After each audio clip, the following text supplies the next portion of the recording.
하나님 말씀 마태복음 6장 16절로 24절 말씀입니다. 금식할 때에 너희는 외식하는 자들과 같이 슬픈 기색을 보이지 말라. 그들은 금식하는 것을 사람에게 보이려고 얼굴을 흉하게 하느니라. 내가 진실로 너희에게 이르노니 그들은 자기 상을 이미 받았느니라. 너는 금식할 때에 머리에 기름을 바르고 얼굴을 씻으라. 이는 금식하는 자로 사람에게 보이지 않고 오직 은밀한 중에 계신 내 아버지께 보이게 하려 함이라. 은밀한 중에 보시는 내 아버지께서 갚으시리라. 너희를 위하여 보물을 땅에 쌓아두지 말라.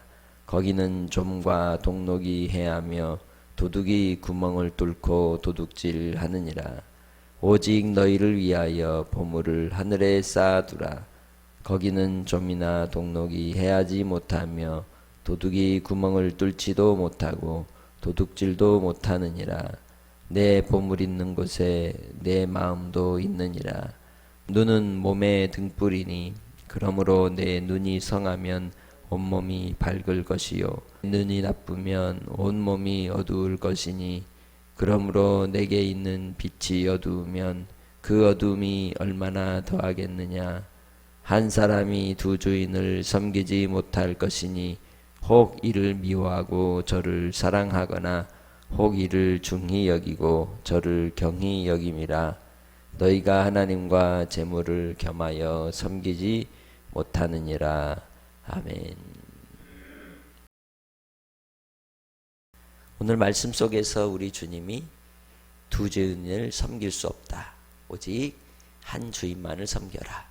그리고 또한 우리의 물질을 어디에 두느냐에 따라 그의 마음도 그러하다라고 말씀하시면서 신앙의 삶을 살아가는 하나님의 백성들이 하나님께로 충성하여 섬겨야 하는 원리들을 가르쳐주고 있습니다. 그래서 오늘 우리는 말씀 속에서 한 주인에게만 마음을 두라는 제목으로 함께 말씀을 나누기를 원합니다. 이 이스라엘 백성들은 이 정한 날이 오면 금식을 하고 또 정한 절기의 때에 금식하는 그러한 이 습관들이 있었습니다. 그런데 그들 가운데 금식의 날들에 슬픈 기색을 하고 얼굴을 흉하게 보이는 일들이 유행이었습니다. 그래서 저 사람은 금식하는구나 라고 사람들로부터 평가를 받고자 하는 태도들이 있었던 것이죠. 하나님께로 향한 신실함의 기도의 시간이 아니라 오직 사람들에게 보이고 자기의 의를 드러내고자 하는 그러한 형태를 가지고 있었던 것입니다. 그런데 오늘 주님께서는 그러한 행태에 대하여 뭐라고 말씀하십니까? 머리에 기름을 바르고 얼굴을 오히려 씻으라라고 말합니다. 은밀한 중에 보시는 하나님이 갚으시기에 우리는 우리의 상을 하나님께로 받는 믿음의 삶으로 하나님께 대하여 은밀하게 섬기는 금식의 삶을, 기도의 삶을 살 것을 권고하고 있는 것입니다. 그와 연결하여서 오늘 말씀하는 재물의 문제를 주님께서 거론하고 있는 것이죠. 우리 하나님은 은밀한 중에 계신 하나님이라고 말씀을 드렸습니다. 그 하나님은 항상 우리를 살피시고 주목하시고 하나님의 주권과 권능으로 지키시고 돌보시고 인도하여 주시는 분이십니다. 그런데 우리는 끊임없이 우리 안에 염려가 있죠. 나의 소유가 넉넉지 않으면 미래에 대한 불안함이 몰려옵니다. 그리고 또한 넉넉한 삶의 풍요로움을 누릴 때에 사람들에게 보이고자 하는 그러한 우리의 마음의 의도적인 교만함이 솟아오르게 되고 그것이 나의 권력이 되고 또한 나의 실력이 되고 나의 능력이 되어서 이제 사람들로부터 인정을 받고 또 존귀함을 받고 존경을 받는 것이라고 착각할 수 있다는 것입니다. 실상 이 세계는 그렇습니다. 가진 자들이 더 추앙을 받는 그러한 것이 현실이죠. 그래서 예수님께서 오늘 말씀을 통해서 금식도 역시 사람들에게 보이고자 하는 것처럼 재물에 대한 욕심도 사람들에게 보이고자 하는 그러한 태도에서 나오는 모습을 이제 가르쳐주고 있습니다. 어린아이들도 이 유치원이나 초등학교, 중학교, 고등학교 안에서 끼리끼리 모일 때에 그 모임의 기준이 무엇이라고 얘기합니까? 어떤 차를 타고 다니는가, 또 어떤 집에 살고 있는가, 몇 평에 살고 있는가.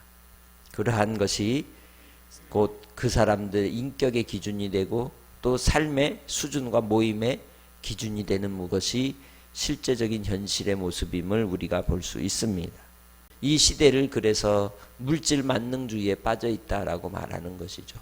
물질이면 돈이면 다 된다라는 식의 태도를 우리 맘모니즘이다라고 말하고 있습니다. 우리의 삶이 물질이 주인이 되어서 우리의 인생을 좌지우지하고 또 오직 그 돈만을 위해서 성공을 달리는 많은 이들의 모습을 볼 수 있습니다. 궁극적인 우리의 신앙의 뿌리가 되는 하나님을 섬기지 않고 하나님을 섬긴다 하면서도 우리의 마음이 재물에 있게 되면 우리는 하나님을 섬기는 자라고 말할 수 없습니다. 분명히 우리에게 주시는 말씀을 통하여 우리는 한 주인만을 섬기는 자가 되어야 할 줄로 믿습니다. 우리의 진정한 보물이 무엇일까요? 그것은 예수님께서 이미 5장 16절을 통하여 말씀하고 있습니다. 곧 선한 행실인 것입니다. 선을 쌓는 것입니다. 베푸는 것입니다. 섬기는 것입니다. 사랑하는 것입니다. 그것이 우리가 이 땅에서 하늘에 쌓을 보물이라고 말씀하고 있는 것입니다. 물질은, 돈은 잘 이용하고 활용하라고 우리에게 주신 것입니다. 순환하라고 주신 것입니다. 그래서 쥐어 입고 붙잡아 두게 되면 썩게 됩니다. 반드시 풀어서 돌아가는 것이 돈인 것이죠. 오늘 우리는 주님 안에서 이 땅의 삶을 살아갈 때에 하나님이 주인이 되어서 돈을 활용하고 이용하는 재화로서 주님의 쓰임에 합당하게 쓰임받기 위해서 기도하기를 주의 이름으로 부탁합니다. 우리의 삶이 하나님 앞에 인색한 자가 되어서 어리석음으로 하나님 앞에 부끄러움을 당하는 그 마지막 때에 수치를 당하는 바깥 어둠에 내어 쫓겨 이를 가는 인생이 되지 않도록 오직 하나님만을 섬기며 하늘의 보물을 쌓아두는 인생들이 되시기를 주님의 이름으로 축복합니다. 그러려면 이 맘모니즘에서 벗어나야 한다 하는 겁니다. 이 맘모는 원래 헬라의 신화 안에서 나오는 그러한 이 신인 형상을 가진 괴물이 바로 이 맘몬입니다. 그런데 맘몬은 그리스 신화에서는 하피라고 말합니다. 그는 어떤 형상을 가졌냐면 얼굴과 상반신은 추녀의 모습을 가지고 있고 날개, 꼬리, 발톱은 새의 모습을, 그리고 또 그가 하는 역할은 사람의 영혼을 나르는 그 신이 바로 이 하피, 곧 맘몬이라고 말합니다. 그래서 그 입은 지옥처럼 한없이 넓어 무엇이든지 다 삼켜버리려고 하는 형태를 가지고 있고, 머리는 이제 이 뱀의 형상을 가진, 그리고 눈이 도마뱀처럼 갈라져서 날카롭고 예리하게, 그리고 그 후각은 독수리처럼 매섭고 탐욕스러워서 모든 것을 다 집어삼킬 듯이 그렇게 헤매고 다니는 형상을 가지고 있다고 합니다. 그것이 뭐라고요? 돈, 물질이라고 하는 것으로 비유하는 것이 맘모니즘입니다. 오늘 우리 시대에 돈이 이 가치 중립성을 가지고 있지만 왜 그렇게 비유를 했을까요? 인격적인 형태로 비유한 이유가 무엇일까요? 그것은 그것이 우상이 될 때 나타나는 모습이라는 것입니다. 우상이 될 때에는 곧 자기의 영혼을 팔을 때에만 맘몬의 주인의 종이 될 수 있는 것입니다. 그러나 오늘 우리에게 주님은 말씀하십니다. 우리의 심령이 주님 안에서 항상 하나님을 주인으로 모시고 살아갈 때에 돈을 통하여 하나님의 선하심의 뜻을 이룰 수 있는 주의 백성들이 되는 줄 믿습니다. 그래서 주님 말씀 오늘 22절에 말씀합니다. 눈은 몸의 등불이니 그러므로 내 눈이 성하면 온몸이 밝을 것이라고 하고 있습니다. 우리가 주님 안에서 바르게 뜨고 볼 때, 분별력 있는 삶을 살 때 우리는 주님의 영광을 위하여 우리의 마음이 하나님께로 향하는 백성들이 되는 줄 믿습니다. 우리는 오직 한 주인에게만 마음을 두는 자가 되어야 합니다. 왜? 예수 그리스도의 핏값으로 우리는 사신 바가 되어 하나님의 소유가 되었기 때문입니다. 그럼에도 불구하고 이 땅에서 아직도 끊임없이 만몬의 신에 빠져서 그 절망과 죽음과 사망에 이르는 길에 빠지는 어리석은 인생이 되지 않도록 하나님께로 향하여 믿음으로 살아가는 주님의 백성들이 되시기를 주의 이름으로 축복합니다.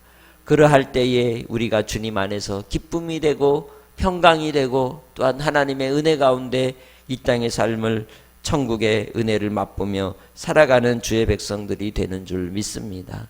바로 볼 때 미치지 않는 것입니다. 바로 볼 때 정신을 차릴 수 있는 것입니다. 모든 죄가 어디에서 온다고 우리는 이야기합니까? 견물생심이다. 눈으로부터 보는 것에 의해서 우리의 마음에 욕심이 들어온다고 말합니다. 이제 주님 안에서 우리가 바로 눈을 떠서 주님을 바라보고 주의 뜻을 바라보고 하나님을 의지하는 자가 되어 두 주인을 섬기지 못하는 인생이기에 오직 하나님만을 섬기는 오늘 한날로 살아가시기를 주님의 이름으로 축복합니다. 돈을 쫓는 인생, 돈에 망할 수밖에 없습니다. 왜? 바로 이 악한 만모는 뒤에 사악한 이제 꼬리를 가지고 영혼을 죽이기 때문입니다. 그러나 주님 안에 있는 자에게는 물질도 하나님의 선하신 도구가 되어서 복이 되는 것입니다. 풍요로움이 되는 것입니다. 풍성함의 은혜가 되는 것입니다. 그러나 우리가 주님의 말씀을 들을 때 복과 은혜와 풍성함을 돈으로만 자꾸 재화로만 자꾸 생각하게 되면 그 인생은 오히려 하나님을 섬기는 것이 아니라 만몬에 빠져있는 인생이 되고 만다는 것을 알 수 있습니다. 오늘 하루를 살아갈 때에도 우리의 삶의 필요를 누가 가장 잘 아십니까? 하나님이 아십니다. 그러나 우리가 하나님께 기도할 때에 돈이 주인이 되어 기도하는 자가 아니라 하나님의 뜻을 먼저 구하여 주여 주님의 뜻대로 살기 원합니다. 주님의 영광을 위해 오늘 한날을 살아갈 때도 우리의 수고로움 가운데 주께서 허락하신 그 은혜를 따라 우리의 길을 생명의 길로 인도하여 주시고 진리의 길로 인도하여 주시고 오직 하나님만을 섬기는 믿음의 삶을 살 때 다니엘의 세 친구와 같이 그럼에도 불구하고의 신앙으로 주님을 향하여 믿음으로 헌신하는 삶이 되게 하옵소서라고 한날을 고백하며 오직 주님만 바라보는 믿음의 권속들이 되시길 주님의 이름으로 축복합니다. 모든 인생의 근심과 걱정과 염려의 주제가 다 재물의 문제, 물질의 문제일 때가 많습니다. 궁핍함의 삶의 환경 속에서도 주님은 우리를 지키시고 돌보시고 신실하신 하나님의 언약을 따라서 사명으로 부름받은 길에서 인도하여 주실 줄 믿습니다. 그렇게 주님을 끝까지 붙드시기 바랍니다. 주님을 붙들면 주께서 필요를 공급해 주십니다. 영광을 나타내 주실 줄 믿습니다. 빌립보서 4장 19절 나의 하나님이 그리스도 예수 안에서 영광 가운데 그 풍성한 대로 너희 모든 쓸 것을 채우시리라. 하나님께서 채우심을 허락하여 주십니다. 오직 한 마음으로 주인 하나님만을 섬길 때 주께서 오늘도 하나님의 살아계심을 맛보는 큰 은혜의 날이 되게 해 주실 줄 믿습니다. 생명의 주 아버지 하나님, 우리는 누구를 섬겼습니까? 또 누구를 섬기고 있습니까? 체면 때문에, 자존심 때문에 하나님을 믿는다 하면서도 하나님을 부끄러워하며 주님의 이름에 합당한 영광을 돌리지 아니하고 내 마음대로 내가 원하는 계획과 뜻대로 살아가고자 욕심에 빠졌던 인생들이었음을 회개합니다. 아버지 하나님, 참으로 우리의 주인이신 우리 주님을 바라고 믿고 의지하며 기뻐하며 즐거워할 때에 하나님의 영광을 보이시고 우리를 돌보시는 주님의 은혜를 맛보알게 하시고 하늘의 것으로 채워주셔서 주님의 영광을 위하여 쓰임받는 삶이 되게 하시고 길이 되게 하시고 주께서 동행하여 주옵소서. 부르심의 사명을 감당하는 믿음의 원속들이 되어 그 입술에 찬송이 가득하게 하시고 기쁨과 감사가 가득하게 하시고 예수 그리스도로 말미암는 평강 가운데 우리를 인도하여 주실 줄 믿사옵고 감사하며 예수님의 이름으로 기도합니다. 아멘.